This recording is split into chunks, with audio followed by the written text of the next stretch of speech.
ಈ ತಾಲೂಕಿನಲ್ಲಿರತಕ್ಕಂತಹ ಕಾರ್ಖಾನೆಗಳನ್ನ ಬೇರೆ ಕಡೆಗೆ ಸ್ಥಳಾಂತರ ಮಾಡಬೇಕು ಅಂತ ಆಗ್ರಹ ಕಳೆದ ವರ್ಷಗಳಿಂದ ಸಾಕಷ್ಟು ಪ್ರತಿಭಟನೆ ನಡೀತಾನೆ ಬಂದಿದೆ. ಇನ್ನು ಈ ಕೂಡಲೇ ಸಾರ್ವಜನಿಕರ ಒತ್ತಾಯಕ್ಕೆ ಮಣಿದು ವಾಯು ಮಾಲಿನ್ಯ ನಿಯಂತ್ರಣ ಮಂಡಳಿ ಇವತ್ತು ಒಂದು ಸಭೆಯನ್ನ ಕರೆದಿತ್ತು. ಇನ್ನು ಈ ಸಭೆಯ ನಡುವೆ ಇವತ್ತು ದೊಡ್ಡ ಹೈಡ್ರಾಮವೇ ನಡೆದು ಹೋಗಿದೆ. ಸ್ಟೋರಿ ನೋಡಿ.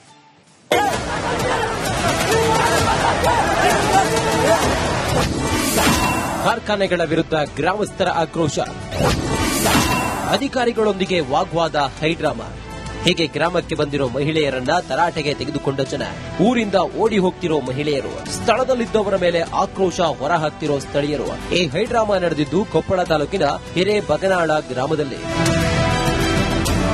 ಹಿರೇಬಗನಾಳ ಗ್ರಾಮದಲ್ಲಿ ರಾಜ್ಯ ವಾಯು ಮಾಲಿನ್ಯ ನಿಯಂತ್ರಣ ಮಂಡಳಿ ಅಧ್ಯಕ್ಷ ನರೇಂದ್ರ ಸ್ವಾಮಿ ಸಾರ್ವಜನಿಕ ಸಭೆಯನ್ನ ಆಯೋಜಿಸಿದ್ರು.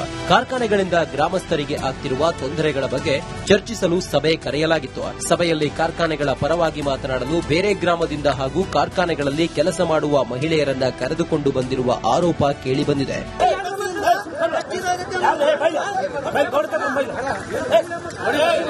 ಕೆಆರ್ಜಿ ಸ್ಪಾಂಜ್ ಐರನ್ ಕಾರ್ಖಾನೆಯವರು ಸಭೆಯಲ್ಲಿ ಅಧ್ಯಕ್ಷರಿಗೆ ಮನವಿ ಸಲ್ಲಿಸಲು ಬಂದಿದ್ರು. ಇದರಿಂದ ರೊಚ್ಚಿಗೆದ್ದ ಹಿರೇಬಗನಾಳ ಜನ ಕಂಪನಿ ಪರವಾಗಿ ಬಂದ ಮಹಿಳೆಯರನ್ನ ತರಾಟೆಗೆ ತೆಗೆದುಕೊಂಡ್ರು. ಕಾರ್ಖಾನೆಗಳ ಪರ ಬಂದವರು ತಮ್ಮ ಊರವರಲ್ಲ ಎಂದು ಆಕ್ರೋಶ ಹೊರಹಾಕಿದ್ದಾರೆ.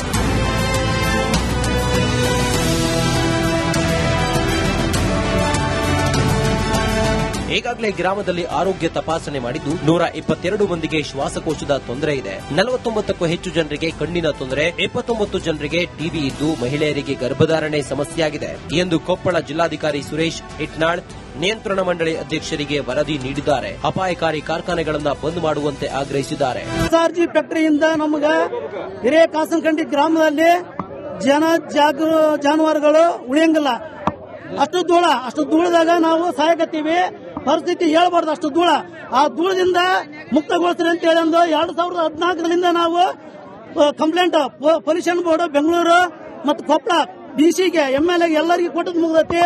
ರೈತರು, ಗ್ರಾಮಸ್ಥರು ಹಾಗೂ ಹೋರಾಟಗಾರರಿಂದ ಅಹವಾಲು ಸ್ವೀಕರಿಸಿದ ನರೇಂದ್ರ ಸ್ವಾಮಿ ಅವರು ಕಾನೂನು ಪ್ರಕಾರ ಕ್ರಮ ಕೈಗೊಳ್ಳುವ ಭರವಸೆ ನೀಡಿದ್ದಾರೆ. ಪರಿಸರ ಇಲಾಖೆ ಕೂಡ ಬಗ್ಗೆ ಮಂಡಳಿ ನಮಗೇನು ಸೂಚನೆ ಕೊಟ್ಟಿದೆ ಅದನ್ನೂ ಮೀರಿದಂತ ಒಂದು ಹೆಜ್ಜೆನ ನಾವು ರಾಜ್ಯ ಮಾಲಿನ್ಯ ನಿಯಂತ್ರಣ ಮಂಡಳಿ ನಿಯಮ ಮತ್ತು ಕಾನೂನು ನಡಿನಲ್ಲಿ ತ್ವರಿತವಾದಂತಹ ಕ್ರಮವನ್ನು ನಾವು ಕೈಗೊಂಡಿದ್ದೇವೆ. ಕಾರ್ಖಾನೆ ಹಾಗೂ ರೈತರ ನಡುವೆ ನಿರಂತರ ಹೋರಾಟ ಮುಂದುವರೆದಿದ್ದು ಶೀಘ್ರವೇ ಸಮಸ್ಯೆಗೆ ಪರಿಹಾರ ಒದಗಿಸುವ ಕೆಲಸ ಆಗಬೇಕಿದೆ. ಈ ತಾಲೂಕಿನಲ್ಲಿರತಕ್ಕಂತಹ ಕಾರ್ಖಾನೆಗಳನ್ನ ಬೇರೆ ಕಡೆಗೆ ಸ್ಥಳಾಂತರ ಮಾಡಬೇಕು ಅಂತ ಆಗ್ರಹ ಕಳೆದ ವರ್ಷಗಳಿಂದ ಸಾಕಷ್ಟು ಪ್ರತಿಭಟನೆ ನಡೀತಾನೆ ಬಂದಿದೆ. ಇನ್ನು ಈ ಕೂಡಲೇ ಸಾರ್ವಜನಿಕರ ಒತ್ತಾಯಕ್ಕೆ ಮಣಿದು ವಾಯು ಮಾಲಿನ್ಯ ನಿಯಂತ್ರಣ ಮಂಡಳಿ ಇವತ್ತು ಒಂದು ಸಭೆಯನ್ನ ಕರೆದಿತ್ತು. ಇನ್ನು ಈ ಸಭೆಯ ನಡುವೆ ಇವತ್ತು ದೊಡ್ಡ ಹೈಡ್ರಾಮವೇ ನಡೆದು ಹೋಗಿದೆ. ಸ್ಟೋರಿ ನೋಡಿ.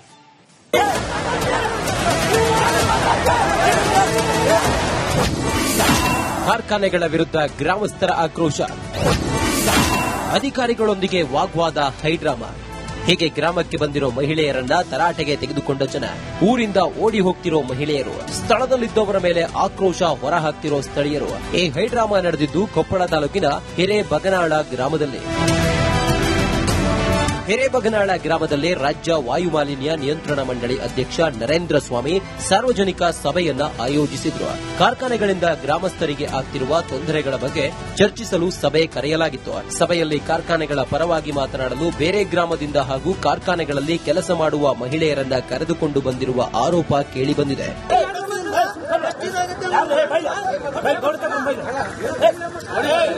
ಕೆಆರ್ಜಿ ಸ್ಪಾಂಜ್ ಐರನ್ ಕಾರ್ಖಾನೆಯವರು ಸಭೆಯಲ್ಲಿ ಅಧ್ಯಕ್ಷರಿಗೆ ಮನವಿ ಸಲ್ಲಿಸಲು ಬಂದಿದ್ರು. ಇದರಿಂದ ರೊಚ್ಚಿಗೆದ್ದ ಹಿರೇಬಗನಾಳ ಜನ ಕಂಪನಿ ಪರವಾಗಿ ಬಂದ ಮಹಿಳೆಯರನ್ನ ತರಾಟೆಗೆ ತೆಗೆದುಕೊಂಡ್ರು. ಕಾರ್ಖಾನೆಗಳ ಪರ ಬಂದವರು ತಮ್ಮ ಊರವರಲ್ಲ ಎಂದು ಆಕ್ರೋಶ ಹೊರಹಾಕಿದ್ದಾರೆ.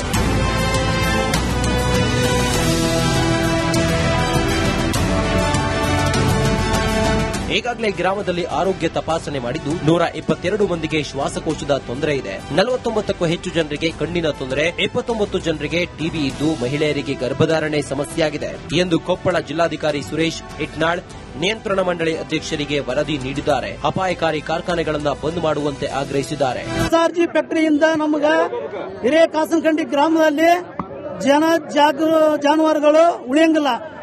ಅಷ್ಟು ಧೂಳದಾಗ ನಾವು ಸಾಯಕತ್ತೀವಿ. ಪರಿಸ್ಥಿತಿ ಹೇಳ್ಬಾರ್ದು, ಅಷ್ಟು ಧೂಳ. ಆ ಧೂಳದಿಂದ ಮುಕ್ತಗೊಳಿಸ್ರಿ ಅಂತ ಹೇಳಿ 2014ರಿಂದ ನಾವು ಕಂಪ್ಲೇಂಟ್ ಪೊಲ್ಯೂಷನ್ ಬೋರ್ಡ್ ಬೆಂಗಳೂರು ಮತ್ತು ಕೊಪ್ಪಳ ಡಿಸಿಗೆ ಎಂಎಲ್ಎ ಎಲ್ಲರಿಗೂ ಕೊಟ್ಟದ್ದು ಮುಗಿದೈತಿ. ರೈತರು, ಗ್ರಾಮಸ್ಥರು ಹಾಗೂ ಹೋರಾಟಗಾರರಿಂದ ಅಹವಾಲು ಸ್ವೀಕರಿಸಿದ ನರೇಂದ್ರ ಸ್ವಾಮಿ ಅವರು ಕಾನೂನು ಪ್ರಕಾರ ಕ್ರಮ ಕೈಗೊಳ್ಳುವ ಭರವಸೆ ನೀಡಿದ್ದಾರೆ. ಪರಿಸರ ಇಲಾಖೆ ಕೂಡ ಇದ್ರ ಬಗ್ಗೆ ಮಂಡಳಿ ನಮಗೇನು ಸೂಚನೆ ಕೊಟ್ಟಿದೆ ಅದನ್ನೂ ಮೀರಿದಂತ ಒಂದು ಹೆಜ್ಜೆನ ನಾವು ರಾಜ್ಯ ಮಾಲಿನ್ಯ ನಿಯಂತ್ರಣ ಮಂಡಳಿ ನಿಯಮ ಮತ್ತು ಕಾನೂನು ನಡಿನಲ್ಲಿ ತ್ವರಿತವಾದಂತಹ ಕ್ರಮವನ್ನು ನಾವು ಕೈಗೊಳ್ಳುತ್ತೇವೆ. ಕಾರ್ಖಾನೆ ಹಾಗೂ ರೈತರ ನಡುವೆ ಈ ತಾಲೂಕಿನಲ್ಲಿರತಕ್ಕಂತಹ ಕಾರ್ಖಾನೆಗಳನ್ನ ಬೇರೆ ಕಡೆಗೆ ಸ್ಥಳಾಂತರ ಮಾಡಬೇಕು ಅಂತ ಆಗ್ರಹ ಕಳೆದ ವರ್ಷಗಳಿಂದ ಸಾಕಷ್ಟು ಪ್ರತಿಭಟನೆ ನಡೀತಾನೆ ಬಂದಿದೆ. ಇನ್ನು ಈ ಕೂಡಲೇ ಸಾರ್ವಜನಿಕರ ಒತ್ತಾಯಕ್ಕೆ ಮಣಿದು ವಾಯು ಮಾಲಿನ್ಯ ನಿಯಂತ್ರಣ ಮಂಡಳಿ ಇವತ್ತು ಒಂದು ಸಭೆಯನ್ನ ಕರೆದಿತ್ತು. ಇನ್ನು ಈ ಸಭೆಯ ನಡುವೆ ಇವತ್ತು ದೊಡ್ಡ ಹೈಡ್ರಾಮವೇ ನಡೆದು ಹೋಗಿದೆ. ಸ್ಟೋರಿ ನೋಡಿ.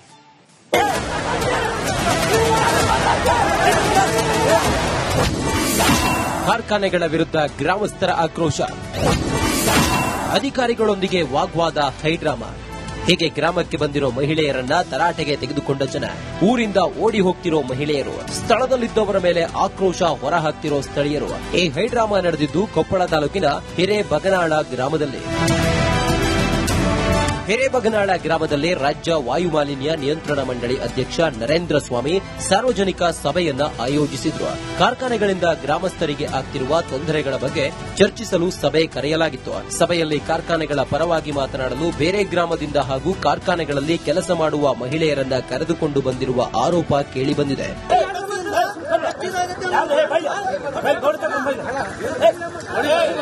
ಕೆಆರ್ಜಿ ಸ್ಪಾಂಜ್ ಐರನ್ ಕಾರ್ಖಾನೆಯವರು ಸಭೆಯಲ್ಲಿ ಅಧ್ಯಕ್ಷರಿಗೆ ಮನವಿ ಸಲ್ಲಿಸಲು ಬಂದಿದ್ರು. ಇದರಿಂದ ರುಚಿಗೆದ್ದ ಹಿರೇಬಗನಾಳ ಜನ ಕಂಪನಿ ಪರವಾಗಿ ಬಂದ ಮಹಿಳೆಯರನ್ನ ತರಾಟೆಗೆ ತೆಗೆದುಕೊಂಡ್ರು. ಕಾರ್ಖಾನೆಗಳ ಪರ ಬಂದವರು ತಮ್ಮ ಊರವರಲ್ಲ ಎಂದು ಆಕ್ರೋಶ ಹೊರಹಾಕಿದ್ದಾರೆ.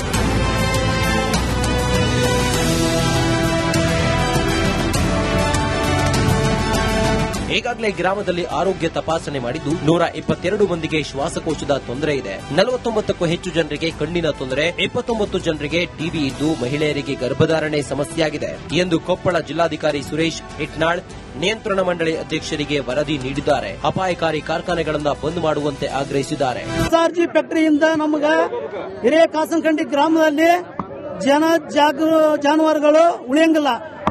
ಅಷ್ಟು ಧೂಳದಾಗ ನಾವು ಸಾಯಕತ್ತೀವಿ. ಪರಿಸ್ಥಿತಿ ಹೇಳ್ಬಾರ್ದು, ಅಷ್ಟು ಧೂಳ. ಆ ಧೂಳದಿಂದ ಮುಕ್ತಗೊಳಿಸ್ರಿ ಅಂತ ಹೇಳಿ 2014ರಿಂದ ನಾವು ಕಂಪ್ಲೇಂಟ್ ಪೊಲ್ಯೂಷನ್ ಬೋರ್ಡ್ ಬೆಂಗಳೂರು ಮತ್ತು ಕೊಪ್ಪಳ ಡಿಸಿಗೆ ಎಂಎಲ್ಎ ಎಲ್ಲರಿಗೂ ಕೊಟ್ಟದ್ದು ಮುಗಿದೈತಿ.